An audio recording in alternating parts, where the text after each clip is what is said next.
Last question I wanted to ask, because when you brought it up, it was something that was kind of an afterthought. That I'm a big chess fan.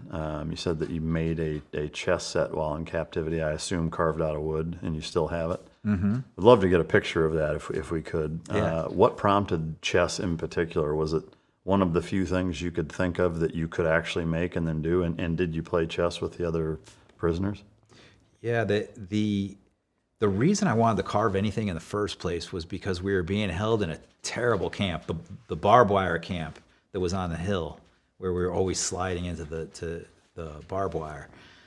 And our guard was one of the ones that we were friends with. When I say friends with, we could negotiate with him for cigarettes.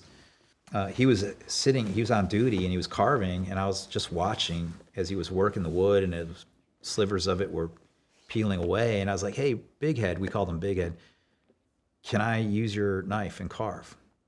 And he's like, "Well, I can't give you this, but I'll bring you something tomorrow." And he brings me a piece of a machete that's broken. The handle has been broken off of it, and it's small. And he brought me a piece of wood, so I start carving it. And I have no skill. I'd never done that before, and so I thought the easiest thing to make would be a pawn.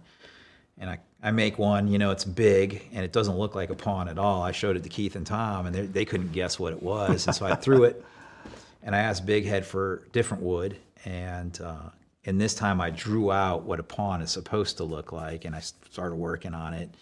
And it took me a few days, like 2 hours at a time. Every time Big Head would come on duty, he would bring me the knife, and I'd work on it. And I finished it, the pawn, and it looked cool, man. I think these chess pieces I made are what chess pieces are supposed to look like. And I showed it to Keith and Tom, and they're like, "Dude, make a whole set." And I thought, but it took so much work to do, And then it dawned on me, it was like, wait a second, we're here, I don't know when we're getting out. Turns out I have some free time. I have some time. So I started working on the chess set, and the guards started to notice I was doing it, and they didn't even stop me. So I was at the point where I was openly, working on it with the blade that he gave me, and I would give it back to him every day, and I finished it.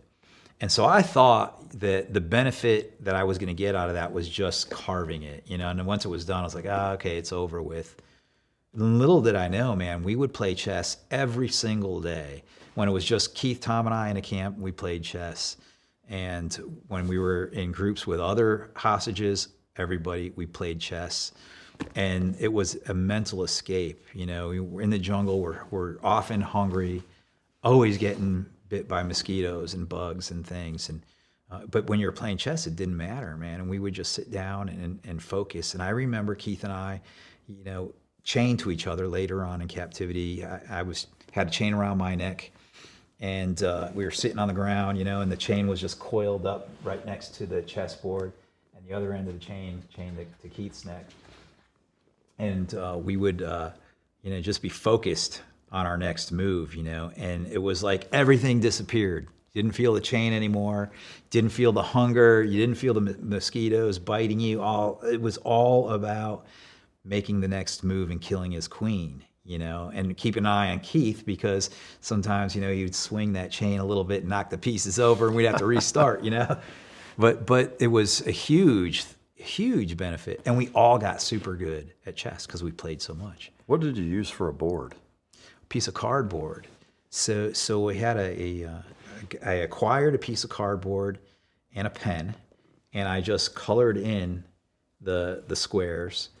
And then I had tape. I acquired some tape, just some thick, like tape for packing boxes.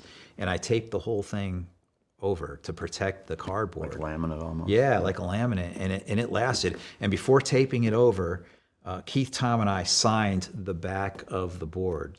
Wow, that's cool. Marc Gonsalves, Keith Stansel, and Thomas House still being held hostage as of this date. And we got the date written on the back of it. Man, that's cool. Yeah, still have it. Did you stain the black pieces, or are they all the same color? So I carved it out of two chunks of wood that came from two different trees. And so the colors were slightly different, but I also had acquired some whiteout, that you use on paper. And I put like a little white dot on the white ones and left the other ones, the other color. Yeah.